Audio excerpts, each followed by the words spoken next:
and R, I'll find it after this. So you add P plus Q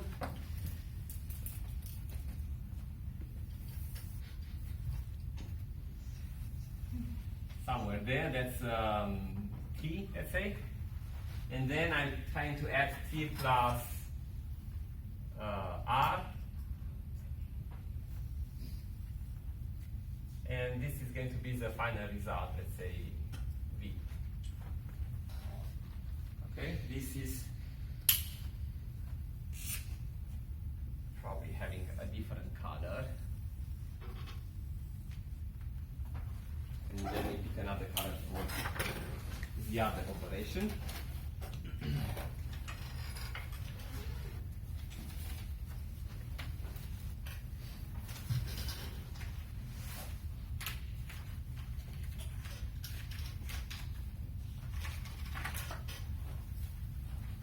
So we are testing if P plus Q plus R is equal with P plus Q plus R, right? So now we will do first Q plus R, and we have this was Q plus R being here would go somewhere very far, and very far meet the curve somewhere there. The result would be, the opposite would be somewhere very far up, and that big very far would be somewhere there, and then with P you'd draw a line something like that, and the associativity is obtained if the result is the same as here. Okay? Is it trivial? No. So it is not obvious. But doing the appropriate maths, it turns out that was one of the results. It is. Right? So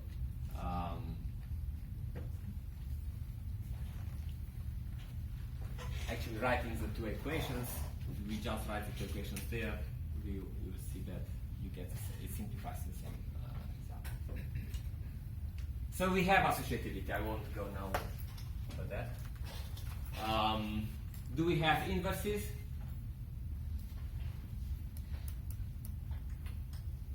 Do we have identity first? We have identity, so we define that any, have to check that, it's also not trivial like that. Okay.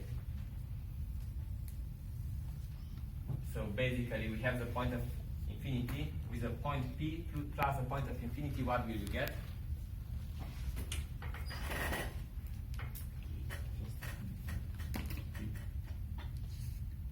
Zero.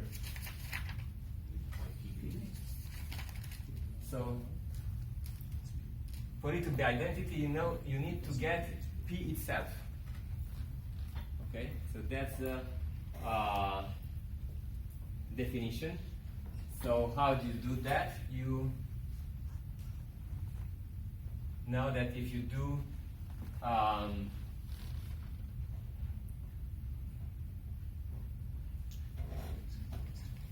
right, so 0 plus P equals P. It is because, so therefore 0 is P minus P. Otherwise saying 0 is P plus minus P. Is it true? P plus minus P is 0? Yes, so it works.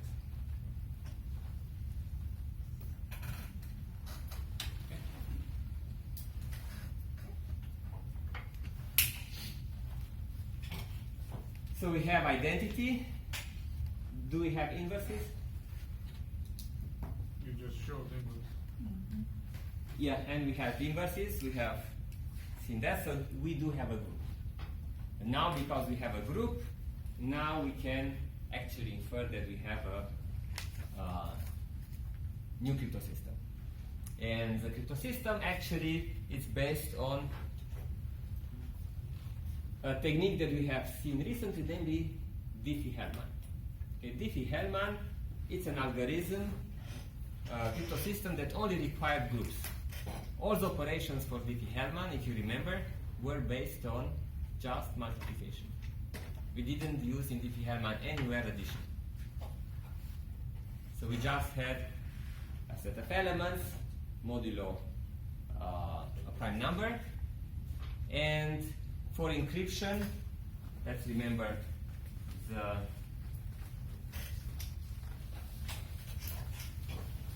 algorithm.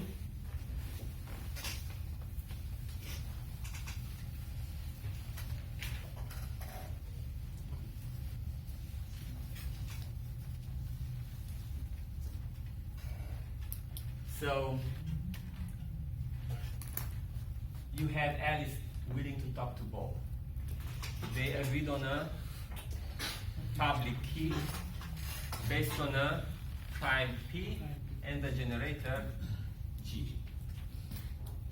Alice had to come up with a secret key XA, Bob with a secret key XB, and Alice had to compute her public key as G to the power XA mod P. Bob computes his public key as Y Bob equals the generator at power X Bob mod P. These are public keys, therefore they are published.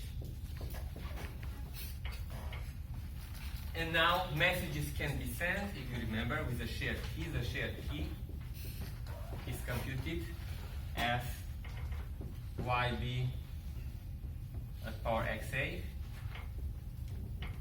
respectively as YA at power XB of P.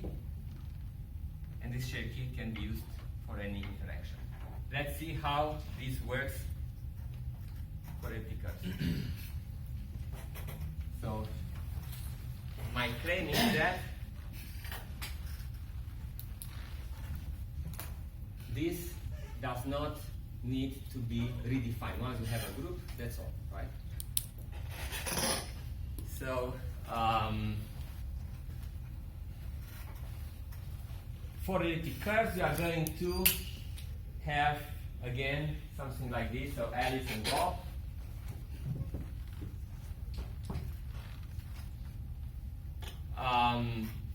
Agree on a common, not on a common prime, but on a common curve.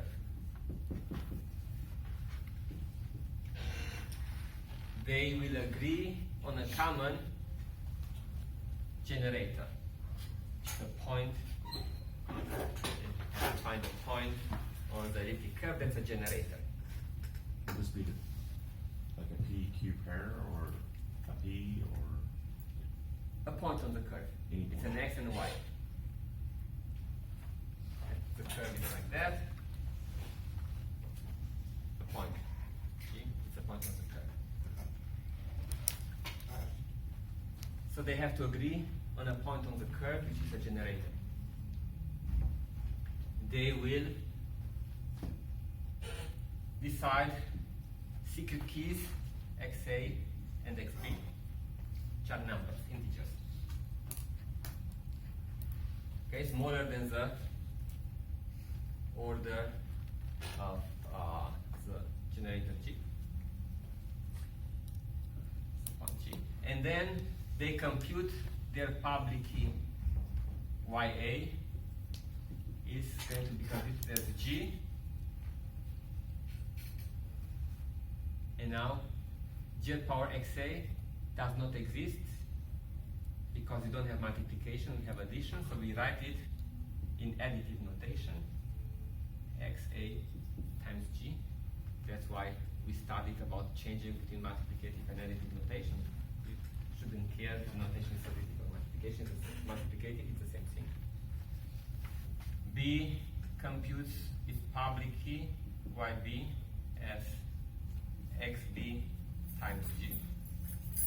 What is XB?